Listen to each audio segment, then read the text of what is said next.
আমাদের জীবন থেকে যেসব কঠিন মুহূর্ত চলে যায়, আমাদের কিন্তু উচিত সেই মুহূর্তগুলোকে মনে রাখা এবং সেই মুহূর্ত থেকে ভালো ভালো কিছু শিক্ষা নেওয়া।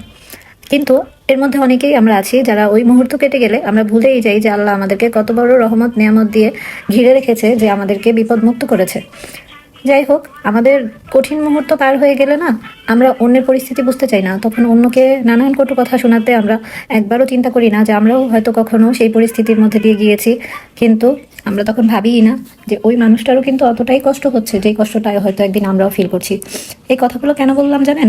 সেটা হচ্ছে, একটা ছোট বাচ্চা পালা যে কতটা কষ্ট, এটা যেসব মায়েরা একা একা বাচ্চা পালন করে শুধুমাত্র তারাই বুঝে। যাদের বাসায় হয়তো অনেক মানুষ আছে পালার মতন, দেখার মতন, বা তাদের কাজ করে দেওয়ার মতন হেল্পিং হ্যান্ড আছে, তাদের এই ব্যাপারগুলো মানে কখনোই গায়ে লাগে না। তারাই দেখবেন যারা অন্যের ঘাড়ে পা দিয়ে সবসময় চলে বা অন্যকে দিয়ে নিজের সব কাজ আদায় করে ফেলতে পারে, তারাই সবসময় আরেকজনকে একটা জাজমেন্টাল ওয়েতে দেখে এবং আরেকজনকে কটু কথা শোনাতে দুই একবার চিন্তাও করে না। আমি আমার জীবনে এরকম অনেক মানুষ পেয়েছি, দেখেছি, যাদেরকে হয়তো আমি আমার বিপদে পাশে পাইনি, কিন্তু আমাকে কটু কথা শোনানোর সময় তাদেরকে আমি খুব ভালোভাবে পেয়েছি। এই কথাগুলো বলার কারণ কি জানেন? সেদিন হচ্ছে অনেক দিন পর পিৎজা বার্গে যাবো করে যাওয়া হচ্ছিল না। আমার বাচ্চা সবসময় ওই দিক দিয়ে যাওয়ার সময় মানে দেখাতে থাকে যে সে ওইখানে যাবে, কারণ তার চাকচিক্য, ছোট বাচ্চাদের চাকচিক্য জায়গা অনেক পছন্দ। তো বেশ কয়েকদিন ধরে যাবো করে কেন যেন যাওয়া হয়নি। ফাইনালি সেদিন গেলাম, ভাবলাম যে আজকে একটু যাই, মানে সময় সুযোগ সব কিছু আল্লাহ মিলিয়ে দিয়েছিল, এমনভাবে হচ্ছে আমরা গেলাম।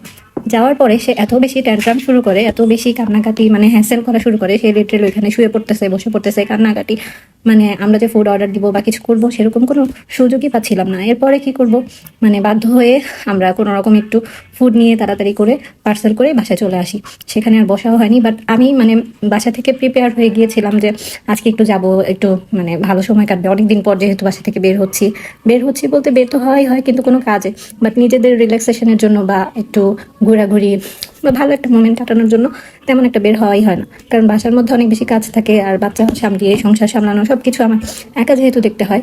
হ্যাঁ, আমার হাজবেন্ড আলহামদুলিল্লাহ মাশাআল্লাহ অনেক সাপোর্ট করে, সে অনেক সাপোর্টিভ, বাট তারও তো একটা কাজ আছে, তাই না? তার তো ঘরের বাইরে সব জায়গায় করতে হয়। পুরুষ মানুষদের দায়িত্বটাই অন্যরকম, সেটা হয়তো বা যেমন আমরা মেয়ে মানুষরা বুঝি না, আবার আমাদের মেয়ে মানুষদেরও কিন্তু অনেক কাজ থাকে।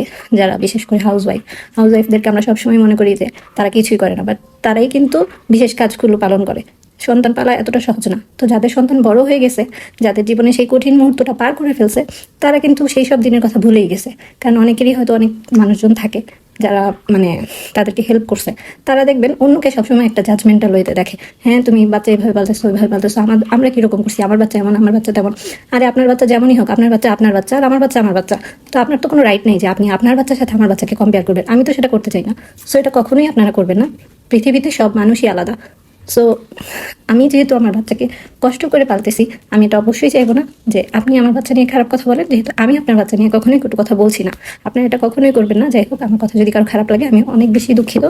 এটা অনেকের জীবনেই হয়, তাই আমি আজকে শেয়ার করলাম আপনার সাথে, মানে আপনাদের সাথে। আপনারা ভালো থাকবেন, সবাই দোয়া করবেন। আসসালামু আলাইকুম, আল্লাহ হাফেজ।